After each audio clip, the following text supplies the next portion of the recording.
नमस्कार मित्रांनो, ठरलं तर मग या सिरीजमध्ये काय घडले आपण ते बघणार आहोत। चैतन्याच्या घरी अर्जुन अथर्व विचारायला ठेवतो, कारण 2 दिवस कोर्टात सुट्टी असते। तर ज्यावेळेस त्याला प्रत्यक्ष हजर करायचे असते त्यावेळेस तो गायब झालेला असतो। सर्वेकडे शोधाशोध करतो चैतन्य, पण अथर्व विचार सापडत नाही। त्याच्यावेळेस तिथं अर्जुन येतो। अर्जुनला ती घटना सांगतो। अर्जुनला पण खूप टेन्शन येतं। तो सायलीला फोन करून कळवतो। तो गायब होण्यापूर्वी काही घटना घडल्यात ते आपण बघूयात।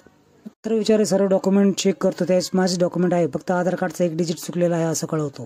तर वारंवार बोलत असतो की याच्यामध्ये माझा काही संबंध नाहीये। तर विचार खूप घाबरतो। खोटे डॉक्युमेंट सबमिट केले म्हणून मला शिक्षा होईल की काय असं म्हटल्यानंतर सायली, घाबरू नका, अर्जुन वकील जे आहेत ते तुम्हाला सांभाळून घेतील। ज्यांनी माझे डॉक्युमेंट बनवले ते खूप डेंजर असतील। त्याचा चेहरा समोर येऊस्तवर तू आमच्या देखरेखीखाली राहशील। चैतन्य लगेचच फोन लावतो। इकडे महिपत खूप चिडलेला असतो। जोश्या ढगात गेला की जमिनीत गेलाय। तो लगेच फोन उचलतो ना, आता गरजेच्या वेळेस फोन उचलत नाहीये। मुलातला हा दलिंदर असं तो बोलतो। परतच मोबाईल फेकून देतो आणि वरून बोलतो, जोश्या जेव्हा तू येशील ना त्यावेळेस मोबाईल सारखे तुझे तुकडे करेल। बिनसला आहे नक्कीच असं महिपतला डाऊट येतो। लगेच त्याच्या पंटरला फोन लावते आणि जोश्या कुठं आहे ते बघ असं बोलते। त्यातून मोबाईल हिसकून घेतो। आत्ताच्या ते जायचं आणि पोत्यामध्ये त्याला घालायचं आणि इकडे आणायचं। पुन्हा साक्षी विचारते, अण्णा तुम्ही काय चिडले आहात, फोन द्या माझ्याकडे, पण शिकरेंकडे जा असा निरोप जोशींना दे असं ती बोलते।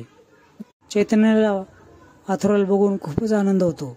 सत्याची बाजू कशी असते खरीच ठरतं असं चैतन्य सायलीला बोलतो। त्यानंतर अथर्व खूप घाबरतो, पुन्हा कोर्टाचं नाव घेतल्यामुळे। हा घाबरतो, मी कोर्टाच्या पायऱ्या आजपर्यंत कधीच चढलेलो नाही, मी का बरं तिथं यायचं, भीती वाटते असं अथर्व बोलतो। तुम्ही घाबरायची काहीच गरज नाही असं चैतन्य बोलतो, कारण तुम्ही ग्रेट वकिलाच्या घरी आहेत। ज्यांनी तुझे डॉक्युमेंट वापरले आहे ना ते तुझा जीव देखील घेऊ शकतात असं म्हणून तो चैतन्याच्या घरी ठेवायचा प्लॅनिंग करतो। इकडे तन्वी आणि प्रतिमा कार्यक्रमाला आलेले असतात। पूर्ण आजीला प्रतिमा बोलते, चिडलीच का गं, त्याच्याच आपल्या लेकीवर कोण चिडतं का असं पूर्ण आजी बोलते। तन्वी अश्विनला बोलते की तुझ्या आग्रह खातर मी इथं आले, आमंत्रण दिले म्हणून मी इथं आले। तिला थँक्स बोलतो। घेतेस ना असं म्हटल्यावर तन्वी त्याच्याकडे बघत राहते आणि हो घेतेच आहे असं बोलते।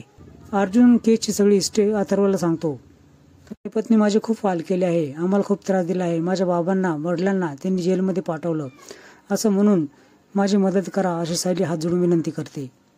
अथर्व मरणाच्या भीतीने खूप घाबरलेला असतो। त्याच्याच तुम्हाला काही होणार नाही अशी ग्वाही सायली देते। प्रोटेक्शनसाठी तुम्ही चैतन्यकडे राहा असं बोलतो।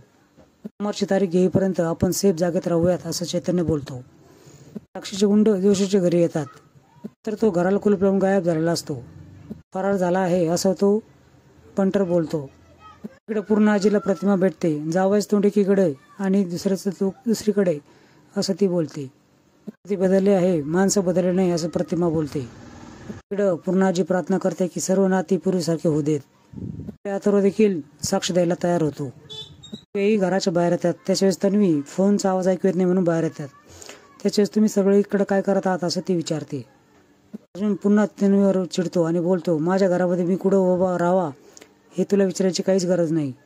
तन्वी बोलते, एवढा कोणता स्पेशल माणूस आहे की ज्यांना तुम्ही सोडायला एवढे बाहेर आलात, तुला काय करायचं आहे सायली बोलते। सायली तिला आतमध्ये पाठवून देते। अर्जुन 2 दिवस घराच्या बाहेर पडू नका असं चैतन्य आणि अथर्वला सांगतात। अश्विनच्या खोलीमध्ये तन्वी येते आणि लवकरच ही गुल्ली आता माझी होणार आहे असं मनोमनी विचार करते। आता आपला ट्रॅप घट्ट करावा लागेल। त्याच्याच तिथं अश्विन तिथे येतो।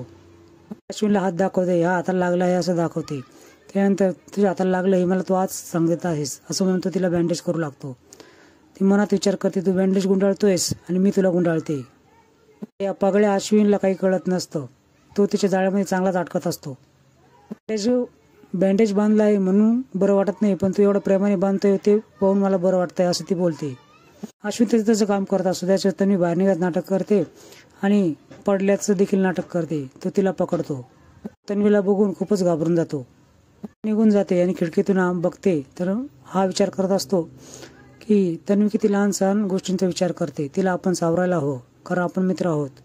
तन्वीच्या मनाप्रमाणे सर्व फासे पडलेले असतात। आज बँडेज केलं असं तन्वी खाली सांगते। प्रतिमाला विचार येतो की कालपासूनची दुखतंदीने आत्ताशी बँडेज कसं काय केलं, ती थोडी गोंधळते।